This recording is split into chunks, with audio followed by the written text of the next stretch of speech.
Moshi Moshi. Hello, I'm Zeb Ramsbotham, and I'm Annie Ramsbotham. and we're the Rambling Ramsbothams. Our journey might be rambling, but we hope this podcast isn't. And we're in a hotel room again. So last time, we have so much to tell you about, because last time we were in Aomori, in the far north, and now we're in the far south, in Kyushu. So this week, we're going to talk about the Aomori Nebuta Festival, staying in a school on Shikoku Island, earthquake advisories, Hells of Beppu, and where we are now in Kyushu. Yeah, it's been a wild journey. So how did we get here? Well, so first we'll talk about Aomori, which is where we left off last week. So we were in Mutsu City. We were about to go to the Aomori Nebuta Festival. And we can now say that it's Zeb's favorite festival that he's been to in Japan. That's what you told me afterwards. Yeah, I think it's true. I mean, we haven't been to we've been to a lot of local small festivals, but we haven't really been to a ton of the biggest festivals Especially in Japan. Not summer festivals, I think. Yeah, so to be fair, this is probably the most professional, nationally renowned festival that we've been to. Yeah, maybe that's why it's our favorite. But Yeah, so the production level was very high. it is one of the top festivals in Japan. So I don't know if we described even what it is, but basically there are these giant floats that get made, 20 or 30 of them. And they're 9 meters long, 5 meters tall. They take all year for these teams of people to build them. And they're made out of washi paper that's covering a wire frame and painted. And the images, the sculptures that the Nebuta floats are creating are usually characters like warriors or historical or mythical people or even kabuki actors or gods or things. So they're supposed to be kind of ferocious and fierce characters, I guess, just depicting these intense scenes. Yeah, and it's become so popular that I guess you could say it's commercial, because usually corporations sponsor these floats. So you get a healthy dose of advertising along with the float, but it's really not too distracting. Yeah, the float is very it's an art piece. Yeah, and I guess it's cool that the corporations are at least spending their advertising money on helping produce artwork. But yeah, it was cooler than I anticipated, because it's a festival. I mean, probably most of the listeners have heard about it. And if you haven't heard about it, you've probably seen it in a photo, and maybe if you saw it, you'd recognize it. But it's a festival I've known about for a while, and I've been wanting to go to. So it met my expectations, which was really nice. Yeah. And probably exceeded them. Yeah, and the drums were really energizing to hear. And also there's a special chant that people cheer the whole night. And it's rasera, and it comes from a dialectical shorter version of irashai, which means welcome. So when people are going on the street, they're like rasera, rasera, rasera, rasera, and everybody will say it back. And so it's kind of a contagious excitement all evening.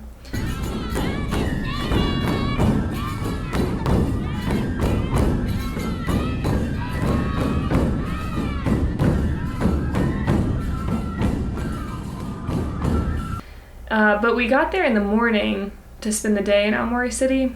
And Aomori Prefecture itself has a few things that it's known for. First of all, it's the #1 producer of apples in the country.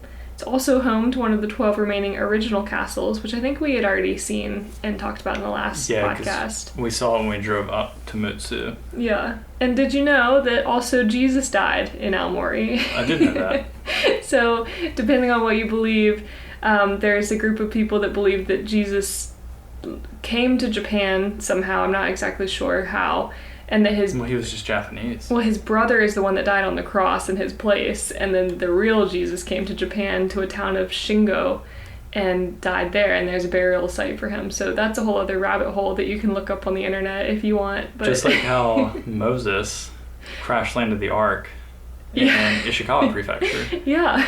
And that's a real thing that some people believe. And I remember we were telling, I was joking around with a guy, and he paused, and he asked me, he was like, wait, are you being serious right now? Because he said that he thought I was about to go full cult mode on him. Oh, and start explaining to him some religious thing. And when I told him that I was joking, but some people really believe that, he was like, oh, phew.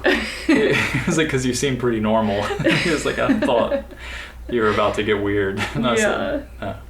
Yeah, so Aomori has a lot going for it, but one of my favorite things that we did in Aomori City, which is the capital, is we had lunch at the Furukawa Fish Market, and usually at fish markets, it's more kind of a spectacle of just looking around.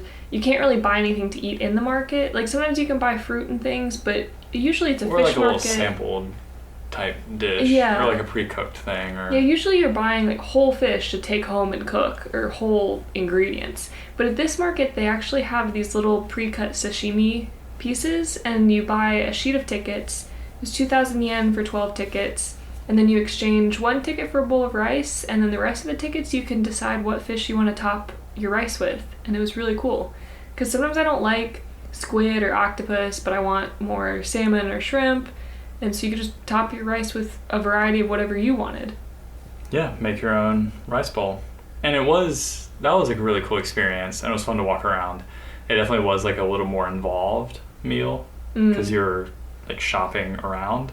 And then also you have to be careful and hold on to your tickets. Yeah. Because we almost had a tragedy where our tickets blew away, Yeah. and we didn't notice, but then I was able to find them. Yeah, thank goodness. That was going to be sad. So that was a big day because the festival ended in the evening, and then we actually, because it was so busy, we didn't have a hotel nearby.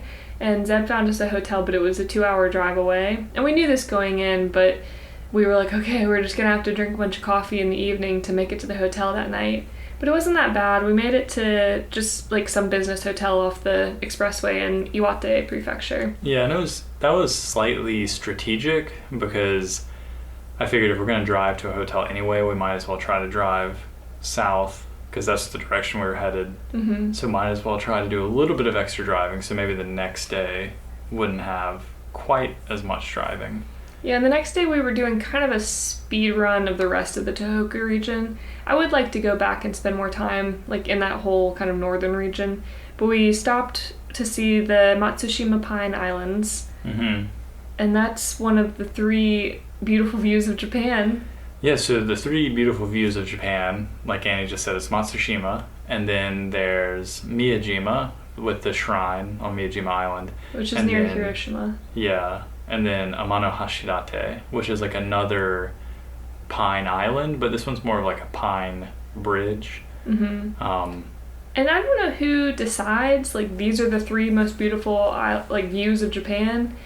It might be one of those like life imitates art or art imitates life kind of things, because the poet Basho, yeah, he wrote about these places, and then they've become the most beautiful places. So I don't know if that's I don't know which came first, you know. I don't know if people think they're beautiful because he wrote poems about them, or if he wrote poems about them because they're beautiful, and then people were just like, oh yeah. I don't know. I think they're beautiful, but the Matsushima Pine Islands that we saw are not as beautiful as the islands we saw today that we'll talk about later. In my opinion, though. I was going to say, clearly he maybe didn't come down to Kyushu, because there's some cool stuff going on down here. But the islands were pretty. Something I liked more that we saw that day was actually in Sendai, which that's the capital of what prefecture? Miyagi. And we actually put Sendai as one of our choices for Zeb's placement for the JET program, on a whim. We put Miyagi Prefecture, I think, as our second choice, because I guess really it's like a fairly big city. It's not far from Tokyo, so it's like easily accessible. And we also thought, because it's a little bit further north, maybe the like summer wouldn't be as brutal in Sendai. Yeah. So we put Miyagi Prefecture as our second But choice. We had never been there or really didn't know anything about it. You put 3 preferences, and we were like, sure, it seems like a decent sized city and a cool location. Yeah. But it was fun to drive through there and actually stop and be like, yeah, what could have been if we had been placed here, you know? And like, it's like when you travel and you imagine what life would be like somewhere you're visiting. But we were there specifically because Sendai has the largest Tanabata festival of the country, maybe. And if you remember, we talked about Tanabata last month. Yeah. But we mentioned that some places in Japan celebrate Tanabata in August, because the conversion from like the lunar calendar to the more modern calendar, the months got shifted around. So some still celebrate it based on the old calendar, which puts it in August. So we happened to be in the region. So we stopped by. Which was such good timing that we went to Aomori on purpose for the 5th, for the Nebuta Festival, but then we were in Sendai on the 7th. Yeah. So perfect timing. We did, because we were passing through, we did miss, like, the biggest part about the Sendai Tanabata Festival is, like, the fireworks display, which I think they do on the first night of the festival. So we did miss that, but we did get to see the cool streamers. Yeah. Which I really liked. It's just during the day, there's a shopping kind of promenade street, and they have these streamers that are lining the entire street. It's super, like, you can't see the end of the street, it's very long, and the whole way you're walking down, there are streamers hanging from the top of, like, 4-story buildings, I guess. Well, they're hanging from the bamboo poles. Yeah, that's true. But the streamers are taller than if you stacked 2 people on top of each other. Yeah, they're really big. So it's fun to walk through all the streamers, and everybody's in their different yukata, and there's food, and it smells good. It's like a fair atmosphere. Yeah. So I liked it. It was very colorful. And very colorful. We got interviewed. Yeah. By a very friendly Japanese reporter who stopped us, and we talked to him for a little while. Yeah, and so Tanabata, we mentioned this before, but it's a holiday where you write your wishes on pieces of paper, and during this he was just kind of interviewing for the local newspaper about, like, look, like, all these people are coming to see the festival, and I talked to these people, and so we were like, sure, we'll give you some quotes, and he made us sound so much nicer in his article than we actually were, because he was like, what are you wishing for? And I was just kind of like, I hope we have safe travels on our road trip, which is kind of like a selfish but personal wish, I guess. Yeah, because we hadn't really made a wish, so he kind of caught us off guard. Yeah. So it was kind of like, what's the first thing that pops into your head? And he kind of laughed, and he was like, yeah, but what are you really wishing for? And I was like, oh. Yeah. And he was like, like world peace or something, and I was like, oh, well, yeah, I mean, of course, like, yeah. If we're going, like, grand scale. And in our conversation, we mentioned that we had been living in Ishikawa, and I guess the earthquake came up. I can't remember really how. But he just mentioned, he was like, oh, were you there in, like, January? Yeah. We're like, well, yeah, we were living there. And so in the article, he said that our wish was that we wished for a speedy recovery for everybody affected by the earthquake in the Noto region.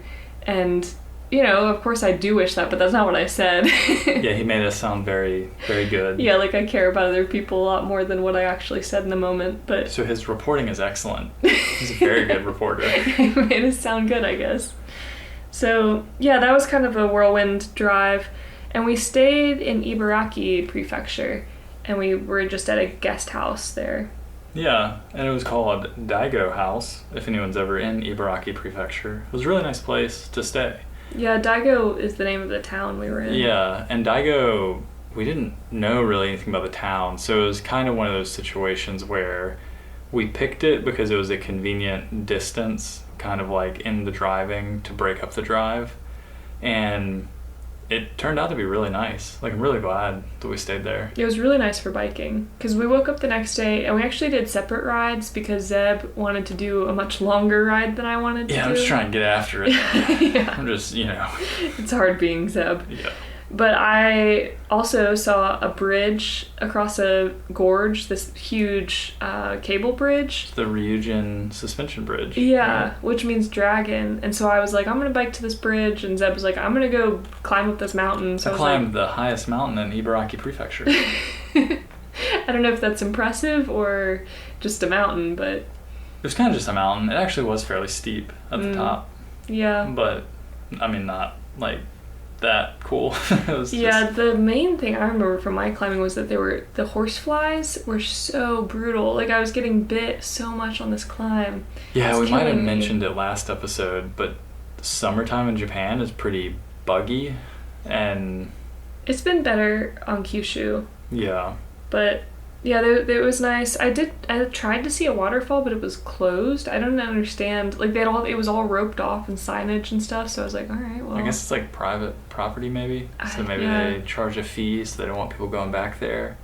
I don't know. But I would definitely go back to Ibaraki. I would go back to everywhere we've been. Yeah. But Ibaraki would have some really nice biking, I think. Yeah. It just surprised me that I didn't really know anything about the area and then Yeah. we stayed there, and it was much like I didn't expect it to be bad.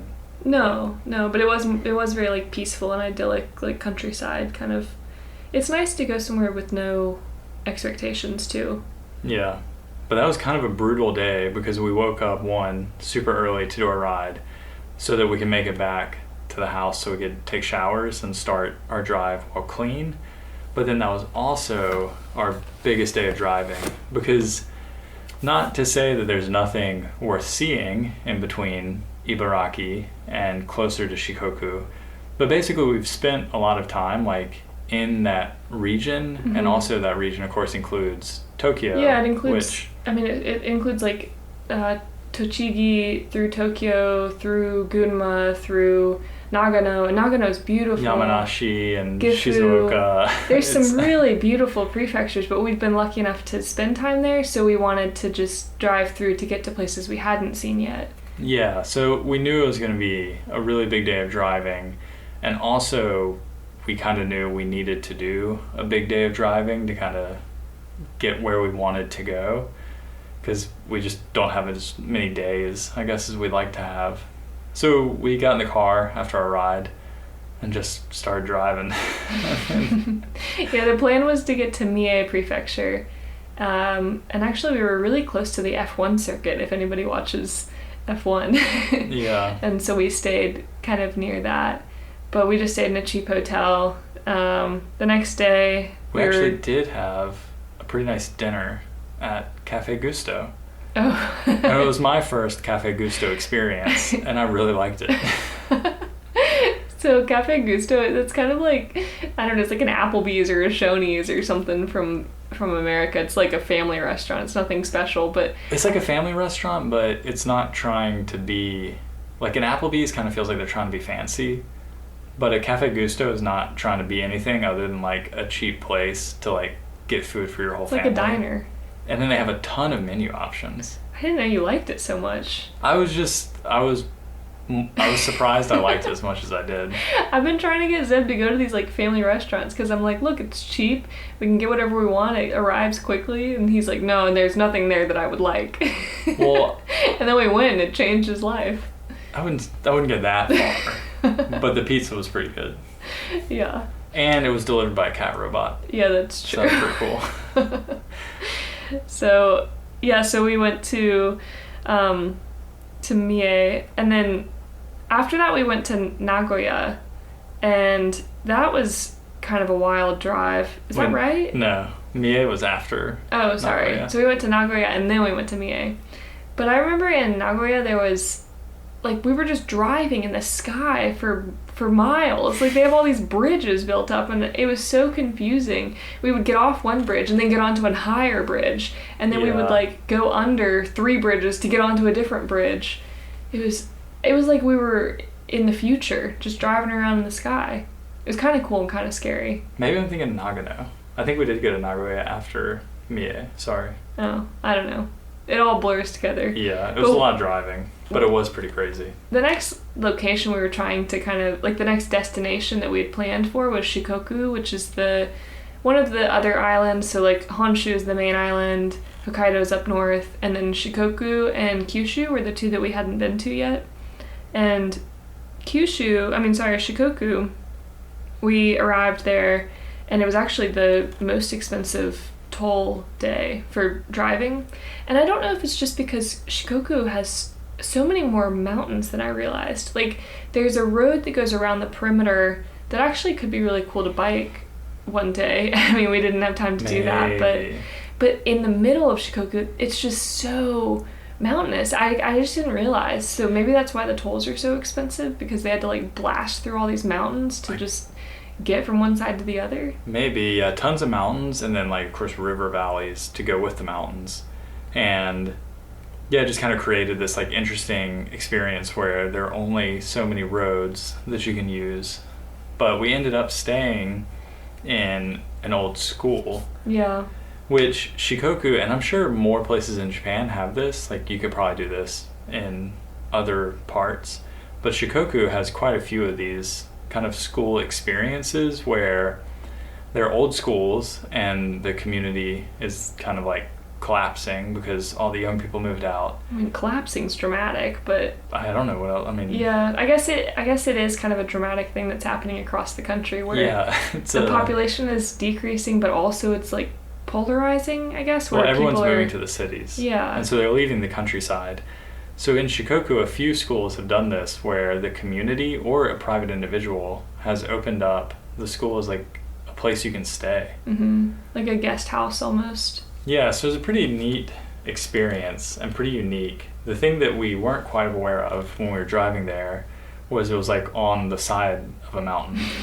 And so... Yeah, speaking of how mountainous it all is. Yeah, we got super close to the destination and it was still like 20 minutes away. Yeah. And we were like, well, how can that be? Yeah, we were like a kilometer away from it and it was like 20 minutes away. Yeah, then we started driving and it was this super narrow, super steep and kind of twisty, winding road that took us up to a school. Yeah, it was really beautiful, a little scary.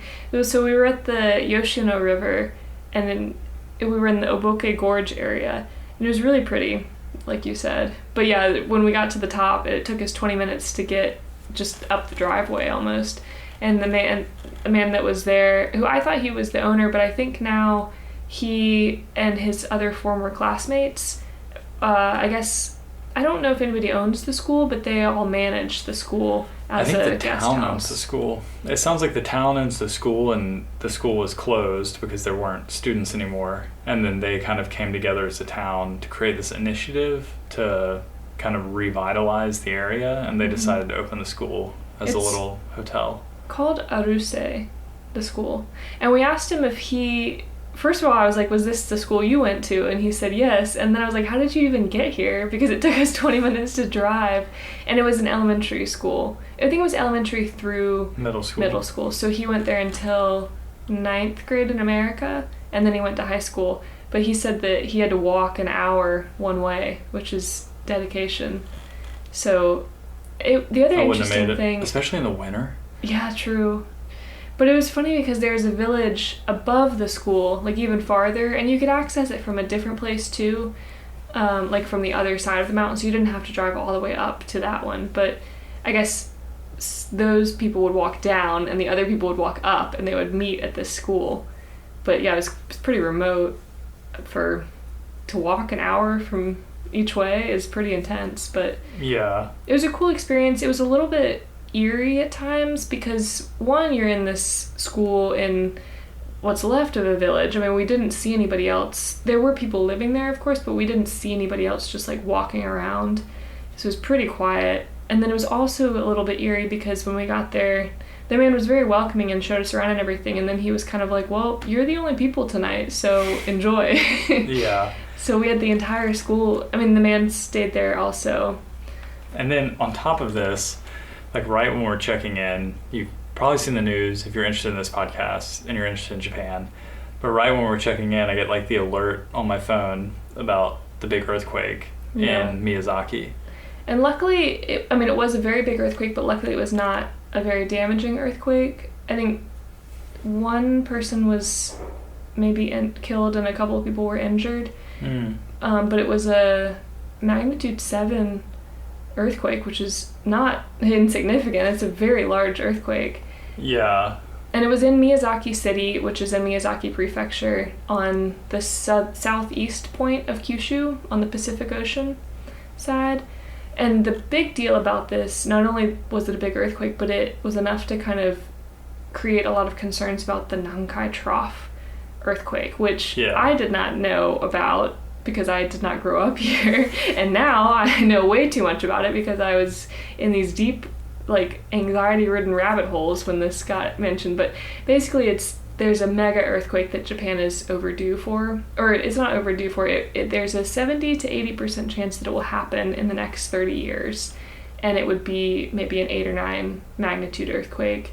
And it would be somewhere along what's called the Nankai Trough, which is this, rift in the tectonic plates. Well, I guess like 2 tectonic plates meet or something. Yeah, and it's right off the Pacific side of Japan. So kind of the edge of Shikoku, around like Tokyo. I guess a little south of Tokyo. Yeah, so that whole side. Yeah, but basically it happens every like 100 years, and it usually happens in a pair. So usually there's like one really big earthquake, and then there's another like even bigger earthquake. So this like set off all these warnings, and they were still active. Like they're active until warning. Tomorrow. Apparently, if no like big enough tremors have been sensed by tomorrow, they'll take away this advisory. But it's the second. There's 3 levels of advisories. Yeah. But the next level is like immediate evacuation. So when they put this advisory out, it's like a pretty intense advisory, but there's nothing you can really do besides just like air quotes be ready. Like they said to secure furniture and to make sure you know what your evacuation routes are and to have emergency supplies prepared. Which is, I mean, I guess you should always do that, but it is a little intense to be like, okay. And it hasn't really affected us. I've read like a little bit online that of course like some stores in Tokyo like ran out of water, like ran out of like calorie mate and stuff because everyone like ran out and bought a bunch of stuff. So. Yeah, I felt very safe in the school in the mountains because if an earthquake had happened there wasn't any risk of like, I'm really worried about tsunamis. And so the only thing it really affected us was like, we didn't go over to Kochi, which is on the Pacific side of Shikoku, because that whole half of Shikoku is in that Nankai Trough, like, potential epicenter zone. So we just didn't go over there. And it's hard to, you just never know with earthquakes. Like, that's the part that I hate the most because they'll put out these advisories because they're doing the best they can, but nobody can predict an earthquake. So you're just like, I'm just in this, like, panic state of, like, what do I do? Because there's nothing you can do. Yeah, I think it wasn't as bad, too, for us, because we did go through, like, the Noto earthquake experience, which was much worse. That made it worse for me, because then I was worried about what could, like, I had seen what could happen. Yeah. But, I don't know. So anyway, we're fine. Yeah, nothing happened with us. No. And we had a nice night in the school, and even though it was, like, a little bit eerie, a little kind of like, oh, yeah, we're really staying in a school. It was a really cool thing because they have all these yearbooks at the school, and so we did flip through them, and the school had been around for a long time, and I wish that, so my friend Sarah, who is very nice to listen to these podcasts, but she asked, like, there was a picture that I posted about the historical photo of the school, and you can see the shrine next to the school. The Torii Gate is standing in this old photo where the school used to be a wooden building. And then the new school location, the current school location, is still next to that still standing Torii Gate. But she was asking when the historical photo had been taken, and I wish I knew. But, I mean, I would estimate the school is like 100 years old, but I don't know. The school as it currently is was probably built, like, in the 80s. Right, but yeah, those the historic photos. Yeah, I'm not sure. But it was cool because they had a lot of history just in the library room of the school. And because, it was like a mini museum. Yeah. And we also could play basketball on the 3rd floor gym. Yeah, and he got crushed in a game of horse. Yeah. Yeah. I didn't have good skills for that. No. But it was really fun. And yeah, then the next day we drove. One slight negative. Oh. I can't point out real fast. Oh, I know what you're going to say. If you're thinking about staying in the school, there's no air conditioning. Yeah. Which we didn't know, which I guess we should have assumed. Maybe. Yeah, I guess I should have known. Yeah, but there was no air conditioning, and we did have a fan. Yeah. But it's pretty hot. It was in Japan hot right now. So we had a pretty sticky night of just laying on some futons. But yeah, just trying to not sweat away. Yeah. But other than that, good experience. Yeah, it was cool. And the next day it was actually one of my favorite bike rides that we've done so far. Oh, really? I just thought the Aboke Gorge was really pretty. I did get very, very hot on the ride. Like, yeah, sorry. It's okay. I was trying to keep up, and then it just kept getting hotter. And yeah, but it was fine. It was a nice ride, and one of the like kind of cool things about it that was a little unintentional was that we went to all 4 prefectures in Shikoku in one ride. So we started in Kochi, then we rode into Tokushima, and then up into Ehime, and then Kagawa, and then back. Yeah, because the school is just barely in Kochi, so it worked out. Yeah. And it was nice. The roads were like maybe a little on the busy side, just to the way places, that Shikoku is, with maybe less kind of like parallel roads that go to the same place. There was kind of only one road that people could use. Yeah, besides the expressway. But yeah, it was a really pretty ride. And yeah, the Yoshino River is really pretty. Yeah. And so after the ride, Zeb rode to this, but I met him there. I went to get the car, so I didn't have to do as much climbing. And there's a vine bridge in Shikoku. I can't remember the town that it's in, but basically... It's like Iyahiyashi. I don't remember, but if you look up Vine Bridge Shikoku, I'm sure it'll come up, because there were signs for it, and I thought it was just going to be like a bridge made out of vines in the woods, but it was a pretty like built up tourist spot. Like you could eat lunch there and buy all kinds of souvenirs. Yeah. I thought it would be like just maybe a little like outpost area and then this cool vine bridge. But you kind of go up this like steep climb, and then as you descend the other side, all of a sudden you're in this little valley and there's a town back there. Yeah, it was like kind of cool. A lot cool. of people live back there. Yeah, it had this kind of hidden feel. Wow. A little tucked away. Wow. And I think there was a book, right, that was called like Hidden Villages of Japan. Yeah. And apparently they're in the book. Well, they were like self-marketing as Yeah. like, come visit one of the hidden villages of Japan, which... And it's like you have over 1,000 reviews on Google. It's hidden in plain sight, but no, it was a really cool... It was a unique place. We didn't cross the bridge because you have to pay money to cross the bridge, and it was very crowded. But there's another bridge parallel to it that you can just stand on and look at the Vine Bridge. So maybe that was kind of lame that we did that, but I felt like I got a good view of it. And I did take advantage of the river. Yeah, Zeb got in the river underneath. Because I rode up there and I made it there a little bit before Annie got there. And so I went down to the river and laid in it for a while. And that was very refreshing and nice. There's a really pretty waterfall next to the bridge too. But the bridge is made out of vines and they rebuild it every 3 years so that it stays safe, I guess. But it is kind of crazy because there's gaps between each of the things that you walk across, so you can see the river running below you. So we didn't cross it, but it looks like it would be a little bit like, ooh, scary. And that seems to be the experience of people crossing it, that it seems like it's a very short bridge, but it takes a while to cross because there's a traffic jam. Because of course people get out there and then they're like taking pictures, but they're also kind of like, oh, this is scary. Yeah, it was a cool place, but yeah, we didn't pay the additional fee to actually get on the bridge. No, and I don't know if you could get there unless you rented a car. Or biked. Or biked. No, there is might a be bus. that There are runs buses. There. It would just be kind of hard to get to. Shikoku would maybe be a little harder to navigate if you don't rent a car. Yeah, maybe. There are buses, but yeah, I think that it's harder. This road trip is definitely making me a stronger advocate for marketing Japan as a place to do a road trip. Oh, yeah? Yeah, I think it's really... The marketing is currently like, oh, get the JR pass and then come to Japan and like ride the rails and see stuff. Yeah. But part of me is also like, oh, like you should go to Japan and rent a car and just drive around. So I would fly to Tokyo and then fly somewhere else and rent a car from there. Like I would fly from Tokyo to... Or take a train. Yeah. Get the JR pass, do both. Dang, it's expensive. Rent a car, drive somewhere, take another train, rent a car, drive somewhere. I love trains. But I wouldn't want to drive from Tokyo. No. But if you flew to somewhere else, like to Shikoku or Kyushu, and then rented a car from there, from the airport there, that could be cool. Yeah. But anyway. Yeah, so we did the big Vine Bridge, and then we kind of had like a little road trip layover where we went to this town called Ozu. And it's in Ehime Prefecture. Yeah, it's kind of south of Matsuyama. Matsuyama. It's kind of south of Matsuyama. And yeah, it was like a surprisingly nice little town. Kind of like nothing really going on there. There's some cool historic stuff. There's a rebuilt castle.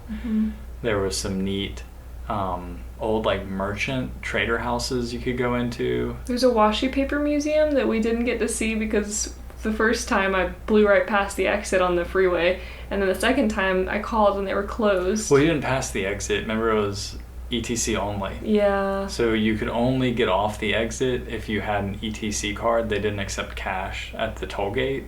And ETC cards, I don't know if there's an equivalent in America, but we didn't live in an area with toll roads. Like passes, the Easy Pass things. Oh, it's just It's a credit card you put in your car, and then you can just drive through the toll gates without having to stop. We don't have one, so every time we drive, we have to stop at the cash section and pay, but it's not that big a deal. If you rent a car, they often come with an ETC card. Oh, that's true. And then you just pay the bill at the end. Yeah. So we stayed in this little town, mostly because by this point we had been doing a lot of moving and we kind of wanted a little refresh time. And that was actually one of my favorite bike rides. Oh, really? Was from there. Yeah. That's a bummer because I actually just hung out in the hotel. I was feeling really tired, so I had like a lazy hotel day that day just to kind of recharge, which was really nice. But yeah. I didn't ride that day. Why was it your favorite? I think so. One thing is it happened to be like a rare summer day in Japan where the humidity wasn't super bad. So even though it was hot, my sweat was evaporating, so I didn't feel super gross and sticky. Wow, what a thought. And then so I can't remember how long the ride was. It was like 120 kilometers or something. And the first 30 kilometers were a little trafficy, so I wasn't super excited at first. But then the last 90 kilometers was really rural. And so it was just some good rural scenery. Like, see a lot of lotus fields out there? A lot of rice fields, a lot of classic river type scenery, small towns with some urban decay. Some urban decay. Yeah, towns that looked like a little bit worn, but they were also kind of still some cared for. Like you could tell that they were aging and not, but they were kind of aging gracefully. Like aging but still being taken care of well. Yeah, like people still lived there and participated. It's hard when you drive through a town and there's... And it's like dilapidated. Well, you can tell that people still live there, but there's not enough people to keep it like clean and updated. Yeah. And so it's hard because I'm sure the people that live there don't want to see their town fall apart, but they're aging themselves. Yeah, so you'll go by like a park and you can tell there isn't an army of people volunteering anymore, so the park is like super overgrown or kind of like falling apart. And yeah, that's a little sad. But so that's this town, nice you saw like good, like well taken care of older towns. Yeah. Yeah. It was nice. Shikoku has a lot of really pretty nature. I'd like to go back. We didn't spend that much time anywhere. And we didn't spend any time in Tokushima. That's a place I'd like to go back. Blew right through it. And we also, so we didn't see, you said Matsuyama. That actually has another original castle. So what's crazy is there's 12 original castles left in Japan and 4 are on the island of Shikoku. I don't know why, but Shikoku nobody goes over there. Well, I mean, lots of things happen to wooden castles. Like they burn, they get destroyed in war, and for whatever reason, Shikoku was safe. So, yeah. But unfortunately, we didn't see the castle that's in Matsuyama because we took a ferry to Kyushu. And this was actually a decision that I agonized over because of the Nankai Trough earthquake advisory. There's a map of where the Nankai Trough earthquake could be, and a lot of it goes over Shikoku, and then it also touches parts of Kyushu, but the yellow outline touches basically where we were and where the ferry would be. But that's where the tsunami had been. So that was... Well, I didn't know that was the tsunami line. I thought that was stay away from this yellow coastline. And I was like, well, why would I drive into the yellow coastline that it's clearly telling me not to? So yeah, once I realized that that wasn't the line of death, then I was like, okay, I guess we can take a ferry. But I was just worried because they released these advisories, and then I didn't want to just drive willingly straight into this zone that was under advisory. So we looked at, it was going to be 5 hours, 3 of which were on a ferry, and 1 man to go via ferry to Kyushu, or it would have been 7.5 hours of driving and about the same cost in tolls, but all driving and not ferry. And we would have had to skip Beppu. Yeah. So we ended up taking the ferry. To Beppu. Yeah, so we drove over to Yuwadahama. And from this region on Shikoku, there are actually a few different ferries that you can take. If you have a car, you're supposed to make a reservation ahead of time, and you can actually do it on their website, but you have to do it 2 days in advance, as we found out. That if you tried to do it 1 day in advance, the online didn't seem to let you do it. Yeah, you can always call. And you can have your hotel call, which is what I did, because I went down to the front desk, and I felt really dumb, because I was like, I'm trying to get on a ferry tomorrow morning, and it's like too late to do this. Do you think they're even open? Because it was like 6 p.m. the night before. And she was like, well, let me just call the office. And they picked up, and they said that there was room the next morning. So that was a relief. To be fair, the ferries run like all day, like into the night. They do. So clearly, like, they're still working. But, so we drove over the next morning, and it was funny, we parked in the ferry line, and then we went into the office to pick up our ticket. And as soon as we walked in, this friendly, elderly Japanese man was like, are you 304? And he had like a paper ready for us. Yeah, it was really nice. And I think he just pinned us because like we looked foreign, and he had our name, and our name was like very foreign. Yeah. And so he was like, is this you guys? And we were like, yeah. So we hastily filled out some paperwork and paid the fee. And we accidentally picked the most expensive ferry. Not accidentally. We picked it because we waited so long to decide for me to be comfortable to be on a ferry, that all the other ferries, like there's a, not really state owned, but there's like more of a public transit ferry, and that one is cheaper, but that one was fully booked all day, like every single departure. So we couldn't do that one. And then there's a short ferry where you actually drive, there's a little strip of land that like sticks out from Shikoku, and you drive all the way along that, and then you get on a ferry from there. Yeah. And that one was also full. So yeah, it ended up being, it was almost 1 mon for the car, and I thought that was like, oh, you get a car, but you also have to pay for the passengers, which is kind of silly, but I guess I get it. So it ended up being much more expensive than I realized, but each passenger was 4,000 yen, so I think it was like 17,000 yen in total. Which is like $120. Yeah. So it was a lot for like a 3-hour ferry, but also it saved us so much time, and we would have had to pay a similar amount in tolls. Plus we were just buying like 4 hours of drive time. So I guess it was worth it. And now we don't have to get our oil changed again. Because for Japanese K cars, they recommend changing the oil every 3,000 kilometers. Yeah. So even though we changed our oil in Sendai. Yeah, which we didn't mention that, but we did have to change our oil. We got an oil change in Sendai, and we're already like 1,000 kilometers away from needing an oil change again. So. Yeah.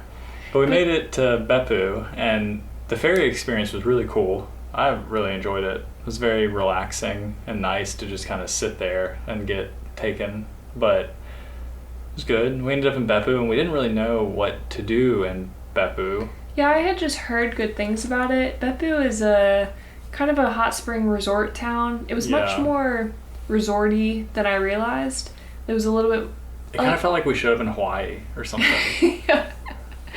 We'd never been to Hawaii, but it looked like pictures I've seen of Hawaii. Yeah. It like all of a sudden there were palm trees, and there were all kinds of just like cafes and things, that just more restaurants and things than you would have in a normal town, because I think it's a very high tourist population town for internal tourism too. Like there were so many people just for family vacation, and this also happens to be Oban week, which is a very large vacation holiday time in Japan, and people will go home and visit family, and so this is a pretty big travel week. So it's a little chaotic, but we ended up deciding, like, there's this attraction, it's called the 7 Hells of Beppu, and there are 7 kind of hot spring ponds, and they have different like mineral contents and different characteristics. Like one is like mud, one is kind of this vivid blue, there's an orange, there are all these other things going on. So we decided, well, we'll go see one of those, and then maybe that's what we do in Beppu.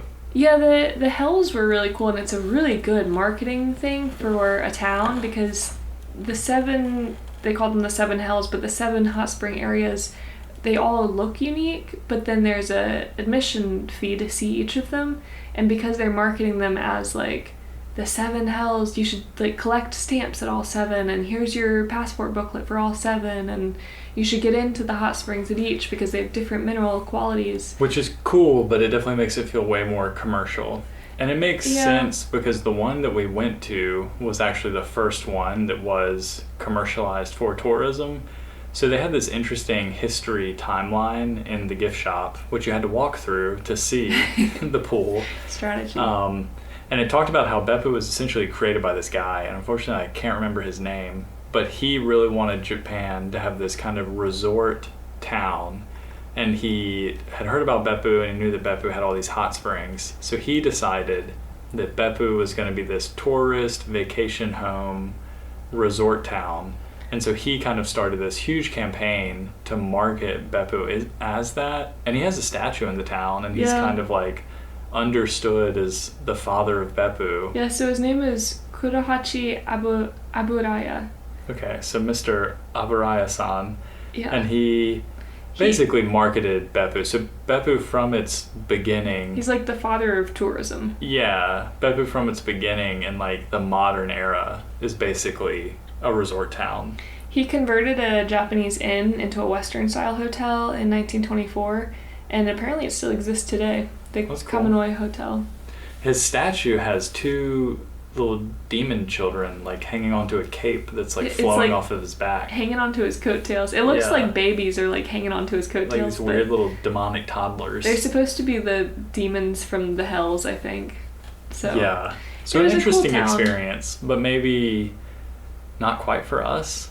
Well, we also we weren't staying, I think if we were staying in a very fancy hot spring resort and it was like the whole experience was like being in this hot spring city, maybe, but it did feel a little bit like a Disney World type town. Yeah. So instead of doing that, we drove another 2 hours to stay at a campsite because it was cheap. It was cheap, but it was also because there wasn't anything left in Beppu. So There even was if you had some wanted to stuff stay, left, but it would have cost us like hundreds and hundreds of dollars.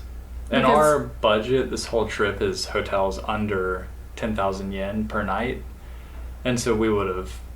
which is really nice that we've been able to keep it at that. Japan does have really affordable hotels.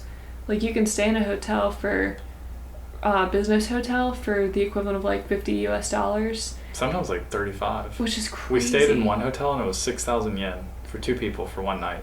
Mm-hmm. It was admittedly kind of gross. That was the only one that I was like, let's not do this one again. Like, let's not Yeah. go this low again. But the regular business hotels that are like $50 a night are like clean and fine. Mostly. Like I wouldn't stay in like a Motel 8 in the US for $30. There's some sketchy ones we had to stay in like for college bike trips and stuff. Yeah. I wouldn't do that again, but they're pretty affordable in Japan. Yeah. But yeah, we waited too long, so if we had wanted to stay in Beppu, there wasn't anything in the reasonable budget. range. Even like in the nice reasonable range. Yeah. It was all like anniversary trip level range left, but Yeah, so after actually a pretty nice cafe stop, we hit the road and drove a couple hours to a town called Takachiho. mhm. And that was actually in Miyazaki Prefecture. So it was just over the border, but it was up in the mountains. So Yeah. it met Annie's criteria Yeah, it of was not being near very- the coast. It was very far away from Miyazaki City, where the epicenter was. So it was up in Yeah. the mountains, kind of parallel to where Kumamoto is. Mm-hmm. But And we were kind of lucky with the campsite, just kind of like happened to see it on Google Maps.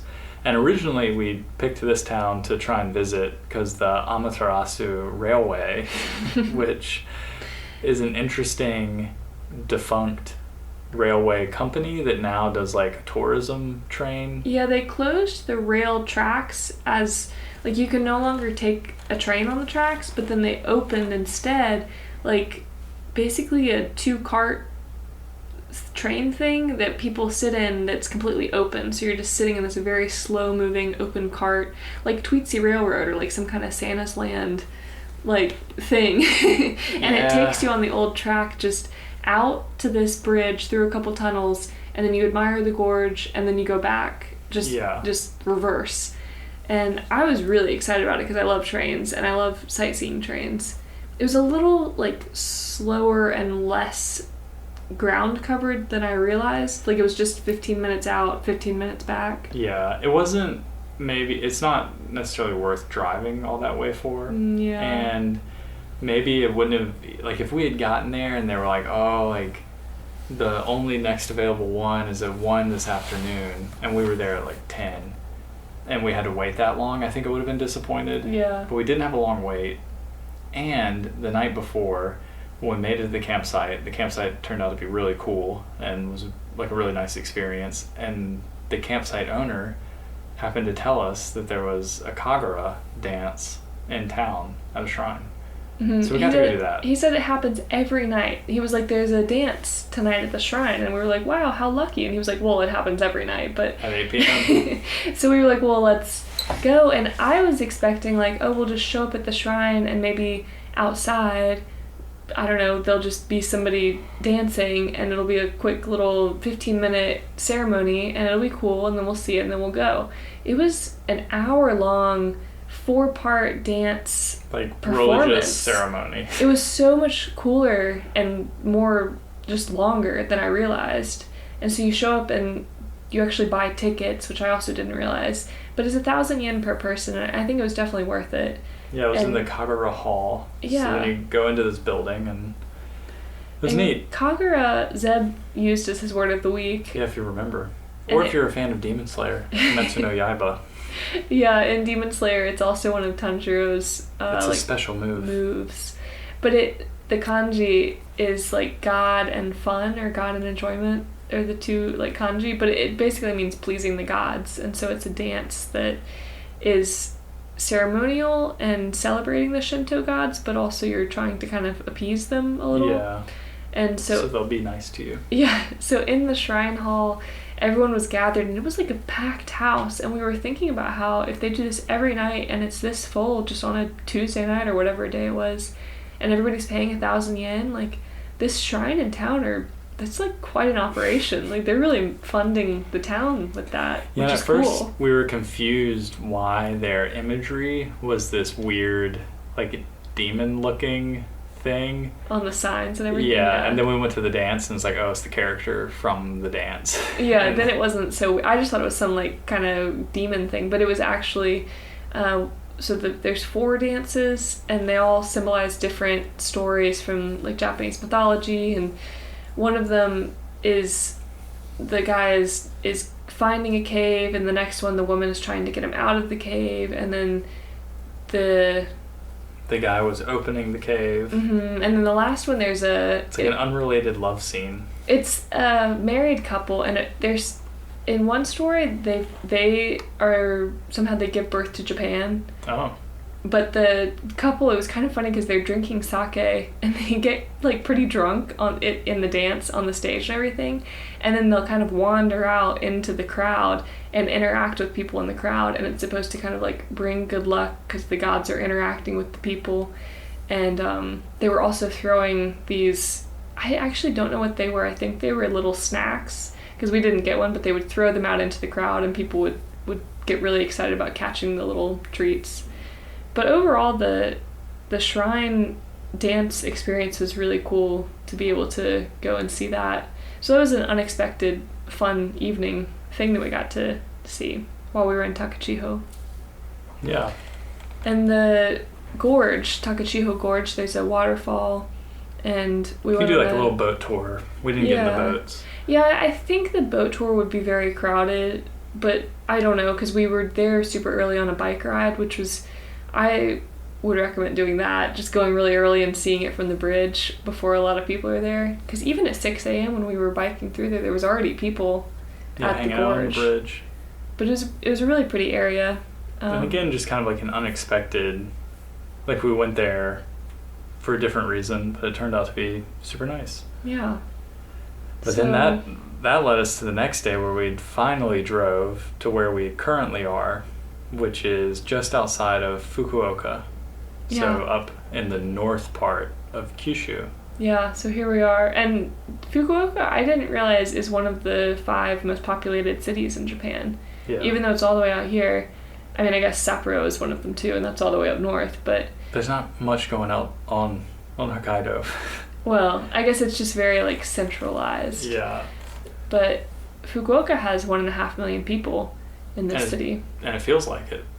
It's busy. The roads are kind of trafficy, but again, it is Oban, and so a lot of people are driving around this week, out of work, visiting family. So I don't know what the traffic's like usually, but that's what I'm thinking it's because of. Yeah, so today we did our first like cultural thing. Yesterday we went for a bike ride and kind of like recovered in the hotel. And then today we drove out to Nagasaki to see Sasebo, and there's like a really beautiful bay out there that has 208 islands. 208 islands, but the bay is called the 99 Island Bay. What's the Kyushu Islands? Yeah. So at some point someone only counted 99, but then I guess once they got boats out there, they were like, dang, there are 208. Yeah, but it's the Saikai National Park, and there's a really cool view that overlooks them. And that's the view that I was talking about like earlier when we were outside Sendai at the Matsushima Pine Islands. And those islands are supposed to be one of the top 3 most beautiful. This was way better. I thought this was very, very pretty. Yeah, much prettier. I mean, it's just an opinion, but yeah, I was very pleased. Basho. I mean, I don't think the other ones weren't pretty, but these were just like very breathtaking. So, and we didn't see Nagasaki City. It's confusing because a lot of these prefectures have cities that are the same names. So we went to Nagasaki Prefecture, but not all the way to Nagasaki City.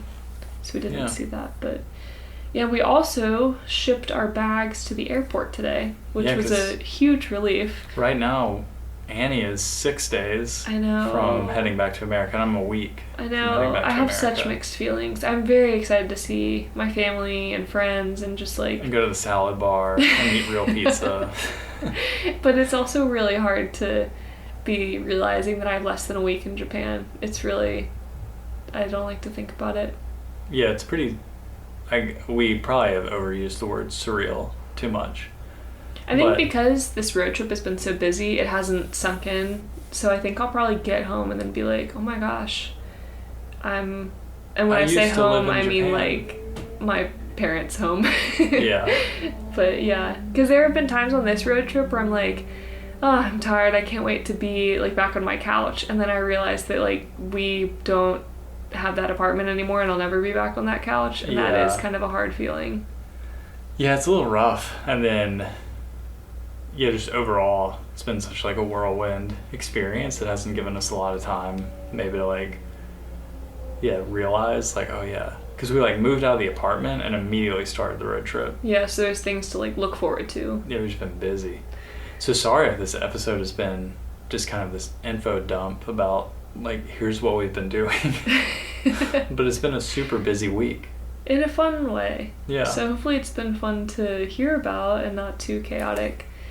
But yeah, we're feeling very lucky that we get to be able to experience this at the end of our trip, because I think a lot of times people at the end of the JET program, they have other jobs lined up, or maybe they just have the flight and then they're going back to the country that they're from. And so it's really fortunate that we were able to have these couple weeks at the end of your job to enjoy other parts of the country we hadn't seen yet. Yeah. So well, before we fully wrap this episode up, oh yeah, words of the week. Yeah, do you have a word of the week? Yeah, so my word is Naruto. And you mean like the ninja? Yeah, it is a anime that I have never watched actually, but I had heard like Naruto, the anime, but I didn't know that he is named after a real Japanese word which means whirlpool. And so when we were driving to Shikoku, you're driving over the bridge over, I guess, some strait, but yeah, basically just where the Pacific Ocean comes into the inland sea, and there's a ton of whirlpools that you can see from the bridge. And they were impressive. They're pretty big and very spirally. Kind of scary.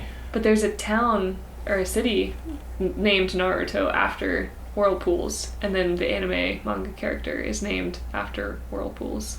Yeah. So that's my word. What's your word? Mine is senpu. One of those kanji is wind. Yeah. I don't know the other one. It means whirlwind. Whirlwind. Because it's been a whirlwind trip around Japan. I wonder if you can use that in the same way. I don't know. Like a whirlwind in English. Yeah. I've never said like, wow, look at that whirlwind. But anyway, yeah, what a senpu. It's been a senpu. You probably can't use it like that, but... Probably not. But yeah, here we are. So we have a week left. And so our next episode, if you tune in next time, it'll be the finale of our road trip. Yeah. And also our last day in Japan. Rough. Oof. Thanks for listening, and we'll see you guys next week. Yeah, and of course, if you have any like questions about anything we might have like glossed over in this retelling, feel free to send us an email, or if you have any questions about like places we mentioned, if you're thinking about visiting them, we're happy to share more details, but we had to try and be somewhat concise to not overwhelm people with too much information and make an episode that is way too long. Yeah, or you can just say hi at ramblingramsbottoms@gmail.com. Yeah, thanks for listening.